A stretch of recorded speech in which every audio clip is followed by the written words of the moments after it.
Students, I am Dr. Parmar from Government Physical Uttarkasi. Today I am going to discuss methods of chrome improvements. ये जो है आपके पास botany के paper second में है, जो प्लांट ब्रीडिंग एंड बायोस्टैटिक्स है, उसमें ये है। तो मैं ऑलरेडी आपको plant breeding, introduction of plant breeding already समझा चुका हूँ। ऑलरेडी आपको जो हूँ इसके जो है मटेरियल दे चुका हूँ, इसका जो है लिंक भी दे चुका हूँ। और इसके अलावा जो AIIMS and scope of plant breeding ये भी मैं डिस्कस कर चुका हूँ। आज मैं डिस्कस कर रहा हूँ मेथड्स ऑफ क्रॉप इम्प्रूवमेंट।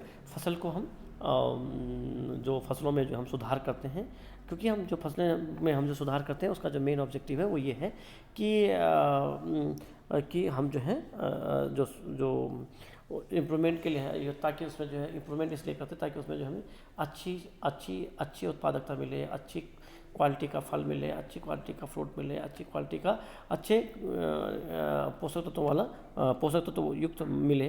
तो इसके लिए है जो हम जो है high yield, high quality, high production, high nutrition की बात करते हैं। तो तभी हो सकता है जब हम उसमें बार बार उस वैरायटी को या बार बार इंट्रोड्यूस, बार बार जो है उसको इम्प्रूव करें, तभी जाके हमारे पास एक अच्छी वैरायटी होती है। इसके पीछे जो उद्देश्य वो यही है कि हमें डिज़ायरेबल यील्ड, प्रोडक्शन और कम से कम उसका लॉसेस हो, डिजीज़ कम से कम लगे उसका।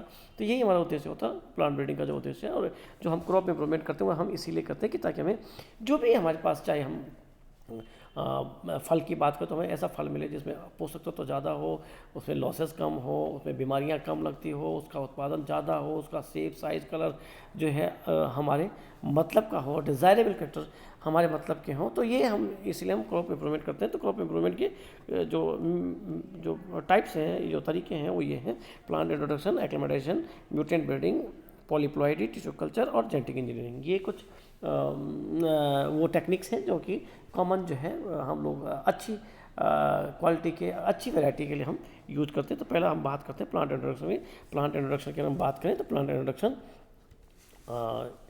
is usually means the introduction of plant, usually plants from the outside the country, may be same or another continent. It can be defined as the process of introducing plant from their grown locality to new locality. मतलब हम जो है पौधे को एक जगह से दूसरी जगह जब ले जाते हैं तो उसे प्लांट इंट्रोडक्शन कहते हैं। माना किसी ऐसी जगह से पौधा लाना जहाँ वो ऑलरेडी ग्रो नहीं करता है, वहाँ से किसी ऐसी जगह से लाना जहाँ पौधा वो ग्रो करता है, और उसको ऐसी जगह ले जाना जहाँ वो है ही नहीं।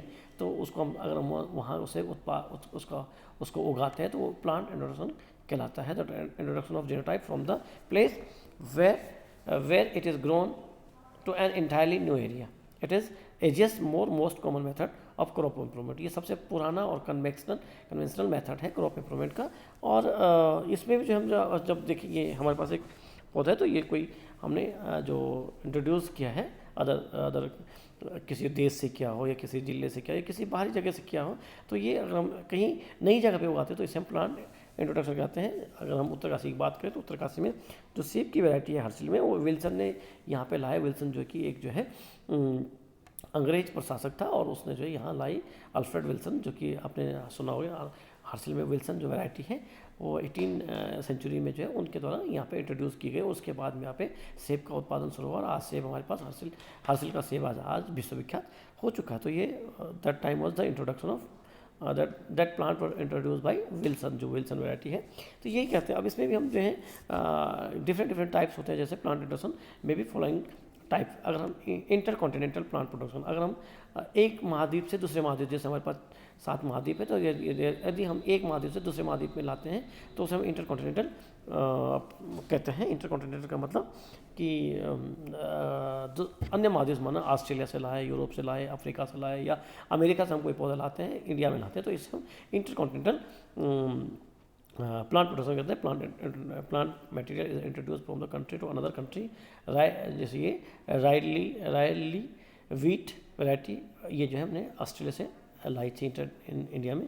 इंटर कॉन्टिनेंटल का मतलब होता है एक ही महाद्वीप के अंदर। जैसे हम एक ही महाद्वीप में, जैसे हमारे पास चाइना है, जापान है, ताइवान है, भूटान है, श्रीलंका है, तो ये एक ही महाद्वीप के अंदर आते हैं। तो अगर हम पौधा एक ही महाद्वीप के अंतर्गत से पौधे को एक जगह से दूसरी जगह ले जाते हैं तो इसे हम इंट्रा कॉन्टिनेंटल और इंटर कंट्री प्लांट इंट्रोडक्शन कहते हैं। Introduction of plant material from another country with in the same continent. यदि एक ही महाद्वीप में एक देश से दूसरे देश में ले जाते हैं, तो इसे हम इंट्रा कॉन्टिनेंटल और इंटर कंट्रीज प्लांट इंट्रोडक्शन कहते हैं। और इसमें जो लीची और लोकाट है ये चाइना से हायर किया गया है। अब तभी तो हम लीची को लीची चाइनेंसिस कहते हैं, है ना, उसका जो बॉटनिकल नेम है। तो ये चाइना से हायर किया है क्योंकि ये चाइना का नेटिव होगा, इसलिए लीची चाइनेंसिस कहते हैं। तो ये चाइना से इंट्रोड्यूस किया गया इंडिया में, और आज इंडिया में सक्सेसफुली ये ग्रोन कर रहा है। अगर हम इंटरेस्टेड अगर हम बात करते हैं कि एक राज्य के अंदर, एक देश के अलावा जब हम एक राज्य से दूसरे राज्य में पौधों को लाते हैं तो उसे हम इंटरेस्टेड प्लांट इंट्रोडक्शन कहते हैं। Introduction of plant material from another state within the same country, तो ऐसे हम इंटरेस्टेड कहते हैं। जैसे ये जो न्यू पूसा वैरायटी ये जो है दिल्ली से लाई गई थी और आज ये पूरे कई राज्यों में ये उग रही है। और एक होता है इंटर स्टेट और इंटर डिस्ट्रिक्ट प्लांट, ये हम एक ही राज्य के अंतर्गत, माना हमारे पास उत्तराखंड में 13 डिस्ट्रिक्ट है और हम एक 13 डिस्ट्रिक्ट के अंतर्गत जैसे पुरोला का जो लाल धान है वो बहुत वेल नोन है। हम उसे उठा के वहाँ बागेश्वर में उसे जो है डेवलप करते तो वो इंट्रा डिस्ट्रिक्ट कहलाएगा और इंट्रा डिस्ट्रिक्ट कहलाएगा, और वहाँ पे जो है प्लांट प्रोडक्शन होगा। तो ये जो है ये इंट्रा स्टेट और इंटर डिस्ट्रिक्ट कहलाएगा, है ना। तो ये जो है इसका, तो ये जो है हमारे पास introduction of plant material into different state within the country from another district within the same state. और ये तो इंट्रा स्टेट के लिए जो distribution of recommended varieties of different crops of one district to another within the same state is general cultivation. ये common होता है, मैं आप ऑलरेडी डिस्कस कर चुका। Any plant material there for the brought from another place may be within or outside country may be termed as the introduced material methods of the plant introduction. These अगर हम जो है एक ही जगह से लाते हैं, these introduction are the also recommended exotic collection. अगर हम बाहर से लाते हैं तो हम EC कहते हैं, और अगर हम जो है लोकली अगर हमारा स्वदेशी होता तो हम उसे इंडिजिनस कलेक्शन कहते हैं, IC कहते हैं। और may be from other parts of the other states, तो ये हमारा इंडिजिनस हो, जो हम स्वदेशी तकनीक कहते हैं। अगर हम बात करते हैं on the basis of nature of plant introduction is divided into 2 types. अगर हम फिर उसके अंदर अगर हम आते हैं कि हमने कोई पौधा बाहर से यहाँ ला दिया है और हम उसको जो उसकी स्टेजेस है, जो उसका जो फिर हम उसको और जो है उसको और डिफाइन करते हैं, तो उसमें जो है प्राइमरी इंट्रोडक्शन, यदि हम जो है introduce plant release directly cultivation as a variety for introduction of wheat variety Larma Rosa and Sonora 64 in our country from Mexico in early 1960। तो ये जो अगर हम लाने के बाद जो हम उसको जो है प्रोडक्शन कराते हैं, तो जब हम उसको इंट्रोड्यूस करते हैं तो उसे हम प्राइमरी इंट्रोडक्शन कहते हैं सेकंड फेज में। और secondary introduction material is used for the selection of hybridisation with the indigenous germplasm to bring about the desired improvement to make suitable cultivation for wheat variety। कल्याण सोना और सोनालिका इसका example है। यदि हम जो वैरायटी जो है हम बाहर से लाते हैं तो उसे हम पहले जब हम उसे यहाँ अपनी वैरायटी के साथ उसको जो है वो कराते हैं, हाइब्रिडाइजेशन कराते हैं, तो उसके बाद जो है उसके जो उसको हम फिर कहते हैं सेकेंडरी इंट्रोडक्शन कहेंगे, जो हमारे देश के साथ करते हैं। अब इसके बाद आता है जब हम अब पौधे को यहाँ ले आते हैं, ले आने के बाद जो है यहाँ सक्सेसफुली ग्रोन कर जाता है, लाते हैं तो उसके बाद जो है उसको जो है इतनी आसानी से ग्रोन नहीं करता, तो उसके लिए हम उसे हम एक्लेमेटाइजेशन, उसको जो हम जो है डिफरेंट जो है वो उसको ताकि वो सक्सेसफुली ग्रोन कर जाए, उसके लिए उसको हम अनुकूलित वातावरण देते हैं। तो उसको हम कहते हैं जब वो अनुकूलन जो उसको चाहिए, वो चीज़ें जो उसको लैटिट्यूड चाहिए, एल्टीट्यूड चाहिए, क्लाइमेट चाहिए, वो हम उसी क्लाइमेट के आधार पर हम उसको इंट्रोड्यूस करते हैं, तो उसे हम एक्लेमेटाइजेशन कहते हैं। एक्लेमेटाइजेशन इज द एडेप्टेशन और adjustment of an individual plant और a population of plant under the change climate for a number of generation, thus at a short natural selection operating into introduced plant material। क्या होता है जब हम किसी पौधे को लाते हैं तो वो उसको जो है या उस नए वातावरण में जो है टाइम लगता है उसको अपने आप को एडजस्ट करने में। एडजस्ट करते यदि वो जो है सक्सेसफुली ग्रोन कर जाता है तो वो प्लांट एक्लेमेटाइज हो जाता है और एक्लेमेटाइज होने के बाद जो है वो उस प्रोसेस को हम एक्लेमेटाइजेशन कहते हैं, अनुकूलन कहते हैं। ये देख लीजिए, हमने जब कोई प्लांट वैरायटी लाते हैं तो हम पहले उसे डिफरेंट डिफरेंट में उसमें रखते हैं, डिफरेंट डिफरेंट प्रोसेस में रखते हैं ताकि वो ग्रोन कर जाए, और फिर धीरे धीरे ये हार्डनिंग चैम्बर जो आप देख रहे हैं ये हार्डनिंग चैम्बर है, और फिर धीरे धीरे बाद उसे उसके नेचुरल वातावरण में डालते हैं। नेचुरल वातावरण में डालने, प्राकृतिक रूप के वातावरण में डालने के बाद वो सक्सेसफुली ग्रोन करता है। यदि हम किसी पौधे को कहीं बाहर से लाते तो उसको उस नए वातावरण में ढलने में समय लगता है, और जब उस समय के साथ साथ जो वो अनुकूलित हो जाता है तो उसे हम अनुकूलन कहते हैं। परंतु ये ध्यान रखिएगा कि अब ये हम उम्मीद नहीं कर सकते कि हम जो है धान की वैरायटी जो है किसी टेम्परेट एरिया में बोए और वो वहाँ हो जाए, वो कभी एक्लिमेटाइज नहीं हो सकती है। अगर हम चाहें, हम सोचें कि हम जो है धान को जो है गंगोत्री या हारसिल में उगाएं तो ऐसा पॉसिबल नहीं है। और हम ये भी नहीं कर सकते कि हम सेब को जो है गंगोत्री के हारसिल से उठाकर जो है दिल्ली लगाएं और दिल्ली में सक्सेसफुली ग्रोन हो जाएगा, क्योंकि लैटिट्यूड, एल्टीट्यूड और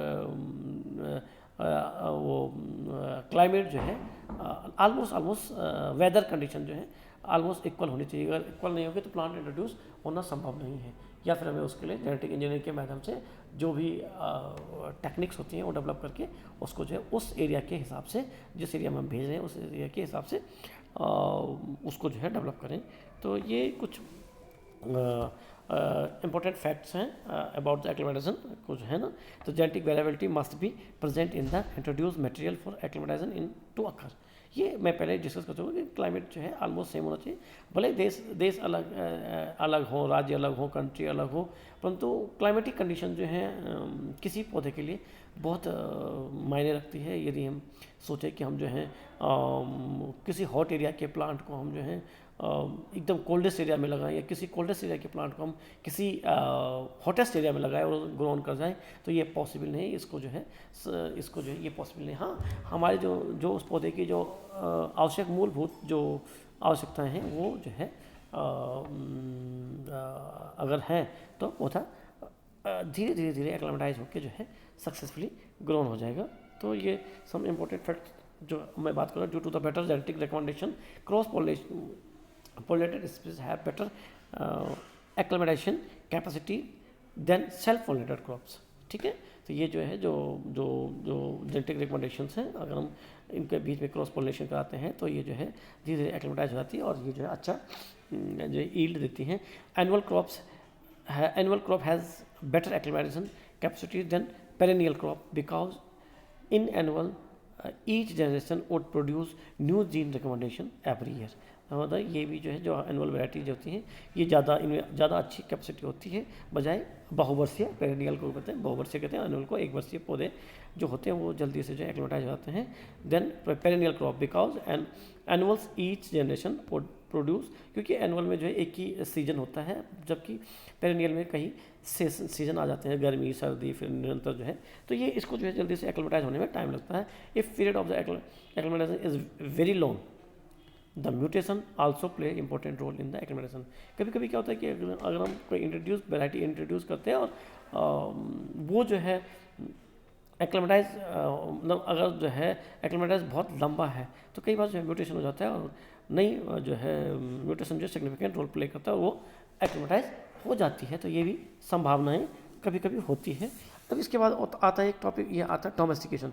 किसी भी पौधे को डोमेस्टिकेट करना, जितनी भी जो हम चाहे हमारे पास धान, चावल, गेहूँ, अखरोट, सब्जी जो भी है ये वाइल्ड वैरायटी थी, इनको जो है डोमेस्टिकेट करना आसान नहीं था। ये जब मानव जो है जब सिविलाइज्ड हुआ, जब मानव की जो सिविलाइजेशन हुआ तो मानव ने धीरे धीरे हर पौधों को उगाना कोशिश की। ये जो है 700 BC में जो है पहली जो है वो जो है किया गया था उस समय मानव द्वारा। जो ईरान इराक का टिग्रिस जो एक नदी है उसके आसपास लोग पहले जो है लोग रहने लगे और पहले जो धान की वैरायटी वहाँ पे शुरू किए गए थे। तो कोई भी प्लांट जो भी प्लांट रहे होंगे पहले वाइल्ड रहे होंगे, धीरे धीरे उनको जो है धीरे धीरे उनको डोमेस्टिकेट किया गया। डोमेस्टिकेट करते करते वो आज इतने चेंज हो गए कि आज उनकी कहीं भी वो वाइल्ड वैरायटी के साथ वो कहीं भी मैच नहीं करता और विश्वास नहीं आता। परंतु ये ऐसा ही होता है, क्योंकि जब हम किसी प्लांट वैरायटी को डोमेस्टिकेट करते हैं, अभी भी हम लोग अब हम जो है जैसे हम अब मेडिसिन प्लांट की तरफ जा रहे हैं, तो हम कई मेडिसिन जो वाइल्ड मेडिसिनल प्लांट्स होते हैं उनको हम अपने खेतों में उगाने की कोशिश करते हैं, तो वो भी एक डोमेस्टिकेशन कहलाता है। या जो हम कई कई जो हैं वाइल्ड ड्रूप्स हैं, वेरीज हैं, फ्रूट्स हैं, नट्स हैं, उनको हम अपने खेतों में उगाते हैं, तो उनमें धीरे धीरे ऐसे चेंजेस आ जाते हैं कि वो वाइल्ड वैरायटी के साथ मिलना उनका संभव मैच नहीं कर पाते हैं। जबकि जो वाइल्ड वैरायटी होती है वो हाईली जो है इम्यून होती हैं, उनमें डिजीजेस कम लगती हैं, उनमें वो क्या कहते हैं, हालांकि उनमें यील्ड कम हो सकता है, परंतु वो हाईली इम्यून होती हैं, उनमें डिजीजेस कम लगती हैं, और वो जो है हमारे जो डोमेस्टिकेटेड वैरायटी उनसे ज़्यादा वो सर्वाइव करने की कोशिश करती है। All the cultivated plant today were wild समली। The process of domestication started when man started superior plant for use. मैं पहले ही डिस्कस कर चुका हूँ कि मानव ने जो है वो देखना शुरू किया कि कौन ज़्यादा उत्पादन कर सके, कौन पौधा, उसको धीरे धीरे जो है समझने की कोशिश की। और domestication is the process of bringing wild species under human management. जंगल से उनको लाना और उनको जो है उगाना अपने उसके लिए, पूर्ति के लिए, अपने वेलफेयर के लिए। Domestication is the timing and training of plants suit the human needs and putting them under cultivation. ये हमारा डोमेस्टिकेशन कहलाता है। और ये देख लीजिए हमारे पास मक्का है। कभी मक्का जो है वाइल्ड स्ट्रेन रहा होगा तो आप देखो जो वाइल्ड वैरायटी है उसमें मक्का बिल्कुल बहुत छोटा है, पर जैसे हमने उसको जो है धीरे धीरे मॉडरेट कर करके इम्प्रूव कर करके आज हमारे पास ये जो मक्का है ये आज ऐसा है। जबकि वही वाइल्ड में इस प्रकार का मक्का लगता है। तो इसको हमने जो है इम्प्रूव कर करके आज ये हमारे पास ये है। तो ये जो है एक ह्यूमन का ही एफर्ट्स है कि उसको जो है ना, ये अगर हम एक और वैरायटी देखें ये कैरेट की, तो कैरेट अगर आप वाइल्ड में देखेंगे तो आपको एक ऐसा पौधा दिखेगा जो कि कैरेट का ही है। परंतु धीरे धीरे हमने उसको इम्प्रूव कर करके मास सिलेक्शन करके और डिफरेंट जो हमारे जो हाइब्रिडेशन करके और उसको जो चेंज करते करते आज हमारे पास ये हमारे पास डेकस करोटा है।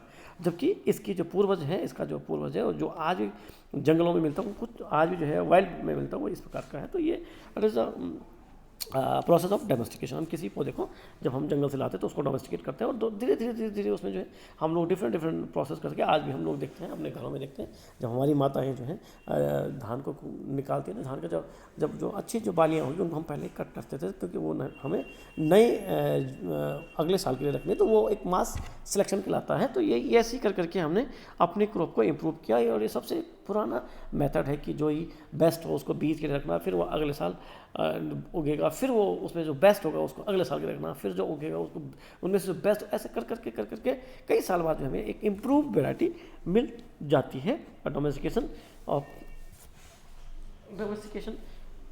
द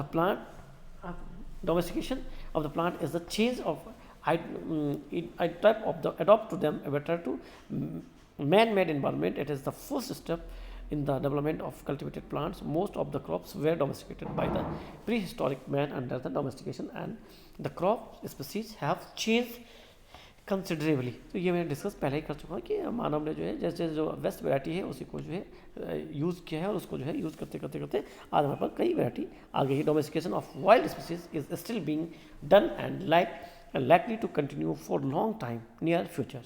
तो ये अब ये जो है स्टिल बीइंग डन, ये होता रहता है एंड ये होता रहेगा और हमारे पास जो है डे बाय डे इम्प्रूव और इम्प्रूव्ड वैरायटी मिलती रहेगी। And notable case recent domestication is that several member of family Euphorbiaceae producing latex. The latex is latex of these plants may be commercially used in extraction of